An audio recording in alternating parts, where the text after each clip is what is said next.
gentleman from Arizona, Mr. Schreikert, for 30 minutes. Thank you, Madam Speaker Pro Tem. And Ron, you're one of the good guys. For those of us who are blessed to be on the Ways and Means Committee, many times it's one of those committees where you have to do adult stuff that affects not only this country but the world. And having people that you can talk to and work it through, you're going to be missed. You're going to be missed. So thank you for being one of the good guys. Madam Speaker Pro Tem, this is going to be sort of a two-parter. I'm going to come back in 2 weeks and provide solutions. But right now, I need to define the problem. And as you know, right now around the Capitol Hill complex, we have dozens and dozens of brand new members and hundreds of potentially new staffers. They're all trying to find their office and which way is up and where the bathrooms are. I mean, all the things we go through when we're brand new around here. And my fear is no one's telling these members that are new, and even talking to the members who've been here for a while, the truth. And the truth is the math, and the math always wins. And we're in real trouble. And what scares me is with some of the things going on in the economy right now, with where interest rates look like they're going, with inflation now becoming structural, it's potentially just devastating to the individuals out there and our brothers and sisters in the country, just the affordability, being able to afford a house, of food. But you got to understand what it also means to the stability of this country. So let's actually walk through, and some of this is big boy math. It's going to be complex. But there's a couple punchlines in here I want to be remembered. I'm not going to take you back to 1965, but let's do last year. This is last year's budget cycle. Understand over 71% of all of our spending is on autopilot. The fact of the matter is, this is what we call mandatory. Only 13% was defense. 16% was discretionary, what we functionally debate here, what we really fight over. But this mandatory here, you see red, your government functionally is a insurance company with an army. This is health, Medicare, Social Security, other benefits, pensions for military, for government workers, those sorts of things. This is mandatory. And it's on autopilot. I don't think there's a member here who's ever ultimately voted on this red portion. It's a formula. You turn 65, you get certain benefits. You serve in the military a certain amount of time, you get certain benefits. It's autopilot. Defense, well, that we debate, we work through, but the fact of the matter is defense sort of stays within a certain mean of the GDP. And then domestic, crazy thing, domestic actually as a percentage of GDP at the end of decade will be flat. So where's all this debt coming from? Where's all this growth coming from? And I'm going to give you an answer, and it's going to make people really unhappy. But you need to understand, when we talk about just last year's borrowing, does anyone out there understand how big it was? Okay, so we borrowed functionally $1.375 trillion. How much is that? It's $114 billion a month. It's $26 billion a week. It's $3.7 billion a day. It's $159 million an hour. It's $2.6 million a minute. But here's the one we're told when big numbers, how do you get it so it's understandable? If I came to you right now and said, how much last year did your government borrow every second? Anyone in this body able to answer that? Turns out it was $43,600 a second. We borrowed $43,600 every second last year. Does anyone see a problem?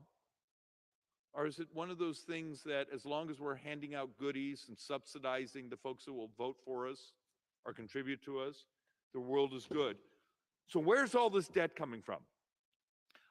Brian Riddell, Manhattan Institute, basically just put out a series of slides where they take the Congressional Budget Office, the OMB office from the administration, sort of look at it and say, what's driving the debt? So right today we hold $31 trillion of total debt. That's borrowing from trust funds and everything, but that's the total debt. But from today for the next 30 years, based on a previous interest rate calculation, so we haven't even plugged in the new higher interest rates that we're borrowing money on. Anyone want to guess what the borrowing is from today to the future? How much money? We're going to borrow functionally 116, well, we're going to spend 114, we're going to borrow $114 trillion. There's a $114 trillion shortfall. Now, the interesting thing, remember on that previous slide, I was saying, okay, here's mandatory, here's discretionary. Well, it turns out the discretionary military, we calculate today to actually have about a $1.9 trillion surplus over the next 30 years. So where's $114 trillion of borrowing coming from? And this is really uncomfortable. And I will tell you, I believe the Democrats did something actually really crappy during the election. But you know, it's a knife fight. I accept, you know, the knives come out, it's all about winning. But when you had campaigns out there, they're going to cut your Medicare. You can't even have an honest conversation here. What's going on? The shortfall in Medicare, when you add in the interest cost, is $80 trillion. The shortfall in Social Security is $35.8 trillion. The entire borrowing over the next 30 years is Social Security and Medicare. We got old. The fact of the matter is this place didn't pay any attention. There was this thing called baby boomers. And you get the clown show around here that says, well, we'll do Medicare for all. That's a financing bill. It had nothing to do with what we pay. Obamacare, it's a financing bill. It's who gets subsidized, has to pay. The Republican alternative was ultimately a financing bill. You need a revolution in what we pay, not who pays it. But that's actually more uncomfortable here than actually having a debate over raising taxes or doing entitlement reform. An actual discussion of, should we legalize technology? Should we legalize the things that actually create disruptions in providing our brothers and sisters the health care that we as a society made a deal? We are going to keep our promise on Social Security and Medicare. Well, I think we are. I mean, the fact of the matter is, what is it now within a decade? Because of the new COLA increase, we just shortened the lifespan of Social Security Trust Fund by, what, almost a year? So you got about a little over a decade, and our brothers and sisters who live on Social Security are heading towards a 25% cut. What's this place going to do? Medicare, it's just unsustainable. The stunning amount to finance our brothers and sisters, our promise for those who turn 65 and get Medicare, to finance it basically consumes every dollar of this government. It's math, it's the reality. And how many of you during this last campaign had an honest debate, honest conversation? Anyone was even willing to talk about this? Really dangerous, because the other side will run nasty ads about you. It will scare people, yet by not dealing with it, you are sentencing our seniors to misery, because at some point this hits the wall. So what's going on? Why am I even more dour right now than I was several months ago? It's inflation, it's the cost of everything, it's the affordability in our society. But you're crushing people, and we're going to walk through a little bit of that. But you've got to understand, and I'm sorry, I'm going to geek out on interest rates for a moment, but then I'm going to try to show what it actually means to everyone in this country. what we're doing to you, and so many of our brothers and sisters out there, you don't understand how, oh, I'm sorry, it's a sort of high level technical economic term, how screwed you are. So let's sort of walk through this. We were building budgets a year ago on an assumption that US sovereign debt, when you did the 2 year, the 5 years, the 10 years, the 20 years, the 30 years, okay, the blended interest rate, the weighted daily average, there's all these fun calculations. Were actually really interesting stuff. We were originally about 1.78, we thought would be our mean interest rate.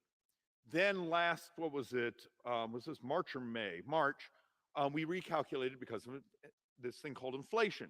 Oh, we're going to be up to 2.10. Then the reality of it is we ended up at a recalculation of, hey, the US mean now is heading towards 2.85, and that's on the 10-year. We have some economists around us who are starting to say it's going higher. It's going higher. And I'm going to show you a couple things here of what happens to us as a country if the way the Federal Reserve has to stop inflation is raising interest rates, breaking the labor market, because you understand within there, even though there's this delay effect, that also means what you and I have to pay the interest back on all the borrowing. And the biggest part of the borrowing cycle has not even hit us yet, because we're just now starting to absorb and get ready for the huge spike in costs because of our demographics. Remember, baby boomers, the final tail end of the baby boomers is moving into their retirement benefits. And as they get slightly older and a little bit older, the Medicare costs start to really go up, and we haven't even hit that financing cycle. It's coming. What happens if we have to finance that at the higher interest rates? So you start looking at some of this. 3 months T-bill back in March, 0.2, and that was our Biden administration estimate for the 3-year. The actual 3-year right now, 1.75. Let's see, what's the difference between a 0.20 and a 1.75? Can anyone say a whole lot? This may not mean much to you, but this is money your taxes are going to be paying back. So here's the punchline. I'm going to make it really, really, really simple. What if this inflationary cycle stuck with us?